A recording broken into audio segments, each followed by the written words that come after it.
بسم اللہ الرحمن الرحیم۔ جی میں سید شاہد حسین گردیزی آپ حضرات سے مخاطب ہوں۔ آج میں ایک آزمودہ وظیفہ آپ کے پاس لے کے آیا ہوں، یعنی چہرے کی تازگی کے لیے وہ وظیفہ ہے۔ جن کے چہرے مرجھا گئے ہوتے ہیں اور طرح طرح کی کریمیں استعمال کر کر کے ان کے چہروں کی خوبصورتی ختم ہو جاتی ہے، یعنی ایسا ہوتا ہے کہ کریموں میں کیمیکلز ہوتے ہیں اور وہ کریمیں لگا کے جب تک لگاتے رہتے ہیں ان کا چہرہ ٹھیک رہتا ہے، جب کریم لگانا چھوڑ دیتے ہیں تو پھر ان کا چہرہ اسی حالت میں آ جاتا ہے، بلکہ اس سے بھی زیادہ خراب ہو جاتا ہے، اس پہ چھائیاں پڑ جاتی ہیں، پھر وہ پریشان ہوتے ہیں۔ ہماری مائیں بہنیں بیٹیاں وہ بھی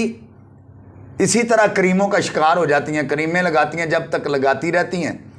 ان کا چہرہ ٹھیک رہتا ہے، اور جب وہ کریموں کو چھوڑ دیتی ہیں تو ویسے ان کے چہروں پہ چھائیاں اسی طرح پڑ جاتی ہیں۔ وہ پریشان ہو جاتی ہیں کہ یہ ہمارے ساتھ کیا ہوا۔ اصل میں وہ کریموں کی وجہ سے ان کا چہرہ جو ہے اس کی گلو جاتی رہی، ان کو یہ پتہ نہیں ہوتا۔ حالانکہ کریمیں استعمال کرنے سے نقصان ہوتا ہے، چہرہ جو ہے نا اس سے کھلتا نہیں ہے، اس سے چہرے کی خوبصورتی نہیں ہوتی۔ آپ یہ سمجھتے ہیں کہ چہرہ وائٹ ہو جائے تو یہ چہرے کی خوبصورتی ہے، تو ایسا قطعاً طور پہ نہیں ہے۔ چہرہ اگر بلیک بھی ہو، رنگ کالا بھی ہو یا رنگ سانولا بھی ہو، تو اس میں خوبصورتی ہو، اس میں گلو ہو، اس میں خون موجود ہو تو پھر وہ چہرہ خوبصورت لگتا ہے، دیکھنے والے کو اٹریکٹ کرتا ہے وہ۔ تو آپ نے کبھی وظیفے کی طرف،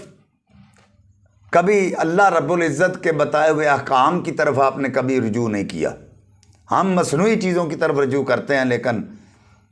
ہم کلام الہی کو بالکل چھوڑ چکے ہیں۔ آج میں آپ کے سامنے ایسا وظیفہ لے کے آیا ہوں کہ آپ حیران ہو جائیں گے کہ اللہ کا کلام پڑھنے سے آپ کے چہرے کی گلو واپس آ جاتی ہے، آپ کا چہرہ خوشنما ہو جاتا ہے، آپ کے چہرے پہ رونق آ جاتی ہے، تازگی آ جاتی ہے۔ اور آپ یہ دیکھیں گے جب آپ نے یہ وظیفہ کر لینا ہے تو انشاءاللہ العزیز چند دنوں میں ہماری مائیں بہنیں بیٹیاں جن کے چہروں پہ چھائیاں ہیں، جن کے چہروں پہ دبے ہیں، وہ پریشان ہیں، منہ چھپا کے باتیں کرتی ہیں، اپنی سہیلیوں کے سامنے رشتہ داروں میں جاتی ہیں تو منہ چھپاتی ہیں کہ کوئی یہ نہ پوچھ لے کہ آپ کے چہرے پہ چھائیاں کیوں پڑ گئی، حالانکہ وہ کریموں کا کمال ہوتا ہے۔ تو آج میں آپ کو قرآن پاک سے ایک ایسا وظیفہ بتاؤں گا کہ ہمارے بھائی جو کریمیں استعمال کر کر کے ان کا رنگ خراب ہو چکا ہوتا ہے اور رنگ پیلا پڑ جاتا ہے، تو جب وہ رنگ دیکھتے ہیں، کوئی ان کو کہہ دیتا ہے کہ آپ کا رنگ تو بہت پیلا ہو گیا، تو وہ کسی حکیم کے پاس چلے جاتے ہیں، کسی ڈاکٹر کے پاس چلے جاتے ہیں، تو وہ کہتا ہے آپ کا تو جگر خراب ہے، تو وہ اس کو طرح طرح کی ان کو دوائیاں دیتے ہیں، وہ دوائیاں کھا کھا کے اپنا معدہ خراب کر لیتے ہیں، اپنے جگر کو نقصان پہنچا دیتے ہیں۔ تو خدا را اللہ کی پاک کلام کی طرف رجوع کریں۔ ایسا وظیفہ اور ایسا مجرب وظیفہ آپ کو بتانے لگا ہوں کہ جو آپ استعمال کریں گے انشاءاللہ العزیز آپ کے چہرے کی گلو واپس آئے گی، آپ کا چہرہ تر و تازہ ہو جائے گا،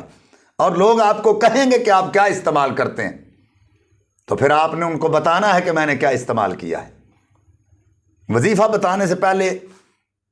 یہ ہمارا چینل گردیزی وظائف، آپ نے اس کو سبسکرائب کرنا ہے، لائک کرنا ہے، شیئر کرنا ہے، اور کمنٹ میں اوکے لکھنا ہے۔ اور وظیفہ غور سے سن لیجئے، آپ نے نماز کے بعد، فجر کی نماز کے بعد آپ نے ایک تسبیح والضحیٰ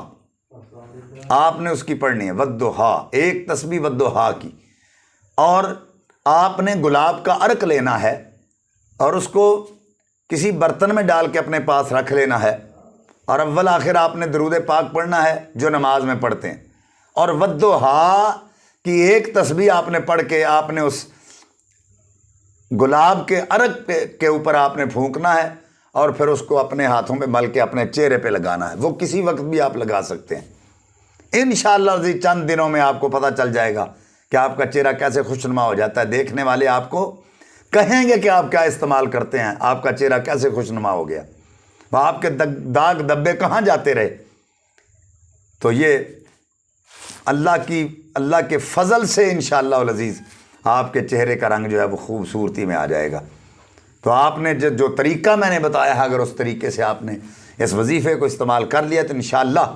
اللہ کے فضل و کرم سے آپ کے چہرے کا رنگ جو ہے وہ دوبارہ سے پھر رونق لوٹ آئے گی۔ آپ نے اسی طرح اس کو استعمال کرنا ہے۔